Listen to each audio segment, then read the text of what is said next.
આકાશવાણી ભુજ સમાચાર પરેશ મારું વાંચે છે. નમસ્કાર.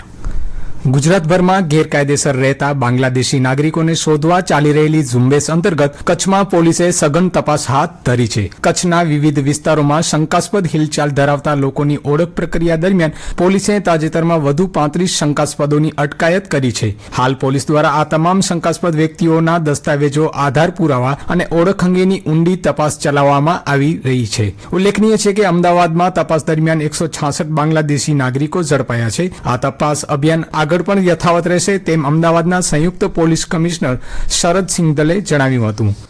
રાજ્ય સાથે કચ્છમાં 13મી વસ્તી ગણતરીનો પ્રથમ તબક્કો શરૂ થયો છે. વર્ષ 2001 થી 2011 દરમિયાન કચ્છમાં વસ્તી વૃદ્ધિ દર 32.16% નોંધાયો હતો, જે સુરત પછી રાજ્યમાં બીજા ક્રમે અને અમદાવાદ, રાજકોટ જેવા મહાનગરોથી પણ વધુ હતો. 2011માં કચ્છની કુલ વસ્તી 20.92 લાખ હતી, જેમાં શહેરી વસ્તી 65% અને ગ્રામીણ વસ્તી 35% હતી. 1901 થી અત્યાર સુધીની 12 વસ્તી ગણતરીમાં માત્ર 2 વખત 1911 થી 1921 અને 1931 થી 1941 કચ્છની વસ્તી ઘટી હતી, જ્યારે બાકીના દાયકાઓમાં સતત વધારો થયો છે. કોરોનાના કારણે મોડી યોજાઈ રહેલી આ વસ્તી ગણતરી આ વખતે પ્રથમવાર સંપૂર્ણ ડિજિટલ અને જ્ઞાતિ આધારિત પદ્ધતિથી થઈ રહી છે. ગુજરાત રાજ્યના દરિયાકાંઠાના સુરક્ષા અને સતર્કતાના ભાગરૂપે માંડવી ખાતે મરીન ટાસ્ક ફોર્સ દ્વારા વિશેષ ચેકિંગ ડ્રાઈવ યોજવામાં આવી હતી. ઉચ્ચ પોલીસ અધિકારીઓના માર્ગદર્શન હેઠળ મરીન ટાસ્ક ફોર્સ અને કમાન્ડોએ ભાડા નાળથી નાના લાયજા નાળ સુધીના સંવેદનશીલ તટીય વિસ્તારોમાં સઘન સર્ચ ઓપરેશન હાથ ધર્યું હતું. આ દરમિયાન અધિકારીઓએ સ્થાનિક માછીમારો સાથે બેઠક યોજીને ડ્રગ્સની હેરાફેરી અને શંકાસ્પદ બોટોની હિલચાલ અંગે ચર્ચા કરી હતી. તેમજ કોઈપણ શંકાસ્પદ પ્રવૃત્તિ જણાય તો તાત્કાલિક સુરક્ષા એજન્સીઓને જાણ કરવા અપીલ કરી હતી. ગાંધીધામ નગરપાલિકાએ ચાલુ નાણાકીય વર્ષના પ્રથમ 2 મહિનામાં ₹50 કરોડથી વધુના માંગડા સામે ₹70.70 કરોડની વેરા વસૂલાત કરી છે, જે ગત વર્ષના ₹5.24 કરોડ કરતાં વધુ છે. 10% વળતર યોજનાનો લાભ 20,149 કરદાતાઓએ લીધો છે અને તેમને ₹58 લાખનું વળતર મળ્યું છે. આગામી મહિને 5% વળતર યોજના અમલમાં આવશે. જો કે સ્ટાફની અછતના કારણે ગ્રામીણ વિસ્તારોમાં મિલકત આકારણી ખોરવાઈ રહી છે.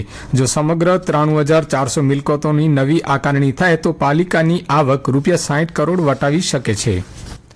રાજ્યમાં આગામી 7 દિવસ ગાજવીજ સાથે વરસાદી માહોલ રહેવાની આગાહી હવામાન વિભાગે વ્યક્ત કરી છે.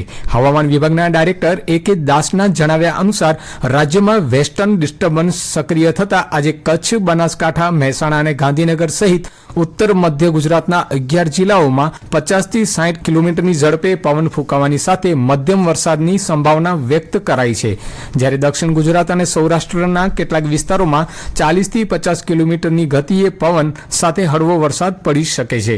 આગામી 2-3 દિવસ ગરમીમાં 2 થી 3 ડિગ્રીનો ઘટાડો થવાની પણ સંભાવના વ્યક્ત કરાઈ છે. પશ્ચિમ કચ્છના વાહન ચાલકો માટે ડ્રાઇવિંગ લાયસન્સની પ્રક્રિયા વધુ સરળ અને પારદર્શક બનાવવા ભુજ આરટીઓ ખાતે આર્ટિફિશિયલ ઇન્ટેલિજન્સ આધારિત ટેસ્ટ ટ્રેક તૈયાર કરાયો છે, જે આ જ મહિનામાં શરૂ થવાની સંભાવના છે. આ ટ્રેક પર હાઈ ડેફિનેશન કેમેરા, સેન્સર્સ અને ફેસ રિકોગ્નિશન ટેકનોલોજી લગાવવામાં આવી છે. અરજદારોનો ચહેરો સ્કેન કરીને જ એન્ટ્રી અપાશે અને સમગ્ર પ્રક્રિયા માનવીય હસ્તક્ષેપ વિના કોમ્પ્યુટર આધારિત રહેશે. આ નવી સિસ્ટમથી પારદર્શિતા વધશે અને આરટીઓ કચેરીમાં એજન્ટ રાજનો અંત આવશે.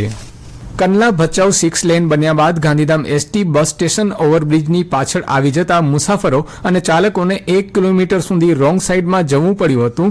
આ વિકટ સમસ્યાનો ઉકેલ માટે ધારાસભ્યની પહેલથી ડીપીએ પ્રશાસનિક કચેરી પાછળ જમીન ફાળવાઈ છે, જ્યાં ₹7 કરોડના ખર્ચે અદ્યતન બસ સ્પોટનું નિર્માણ કાર્ય શરૂ થઈ ગયું છે. 14 મહિનામાં આ પ્રોજેક્ટ પૂર્ણ થવાની સંભાવના છે.